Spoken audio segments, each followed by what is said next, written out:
Mateus capítulo 9. Jesus cura um paralítico.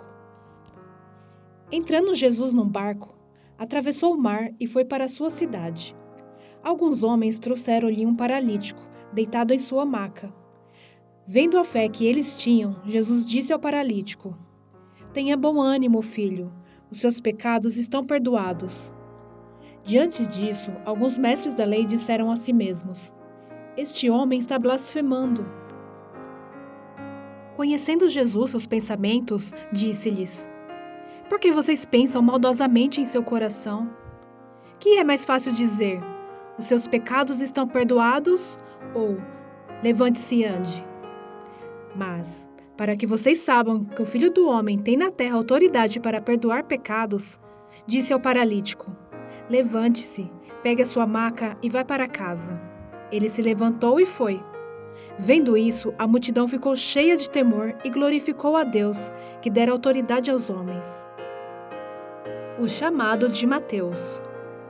Saindo, Jesus viu um homem chamado Mateus, sentado na coletoria, e disse-lhe: "Siga-me." Mateus levantou-se e o seguiu. Estando Jesus em casa, foram comer com ele e seus discípulos muitos publicanos e pecadores. Vendo isso, os fariseus perguntaram aos discípulos dele: "Por que o mestre de vocês come com publicanos e pecadores?" Ouvindo isso, Jesus disse: "Não são os que têm saúde que precisam de médico, mas sim os doentes. Vão aprender o que significa isto: desejo misericórdia, não sacrifícios. Pois eu não vim chamar justos, mas pecadores." Jesus é interrogado acerca do jejum. Então, os discípulos de João vieram perguntar-lhe: "Por que nós, os fariseus, jejuamos, mas os teus discípulos não?"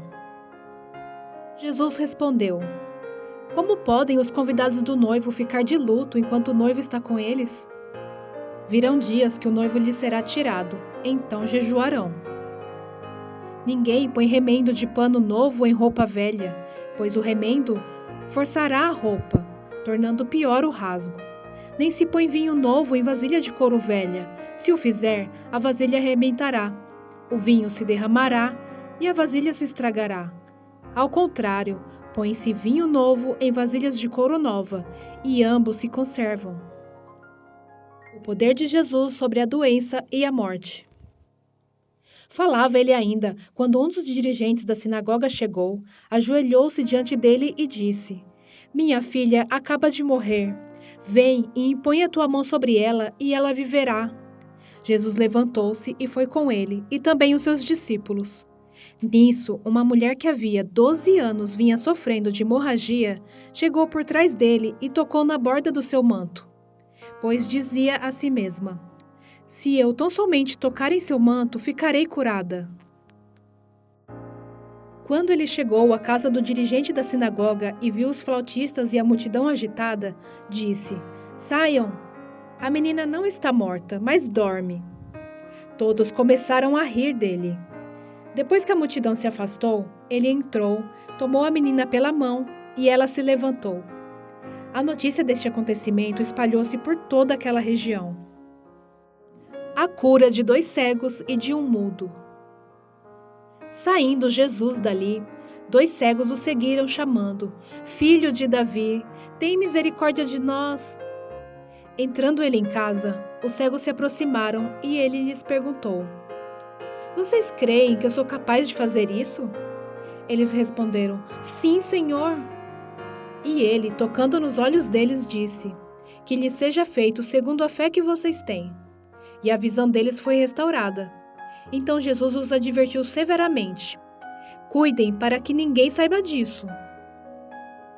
Eles, porém, saíram e espalharam a notícia por toda aquela região. Enquanto eles se retiravam, foi levado a Jesus um homem endemoniado, que não podia falar. Quando o demônio foi expulso, o mudo começou a falar. A multidão ficou admirada e disse: "Nunca se viu nada parecido em Israel." Mas os fariseus diziam: "É pelo príncipe dos demônios que ele expulsa demônios." Poucos são os trabalhadores. Jesus ia passando por todas as cidades e povoados, ensinando nas sinagogas, pregando as boas novas do reino e curando todas as enfermidades e doenças. Ao ver as multidões, teve compaixão delas, porque estavam aflitas e desamparadas, como ovelhas sem pastor. Então disse aos seus discípulos: A colheita é grande, mas os trabalhadores são poucos.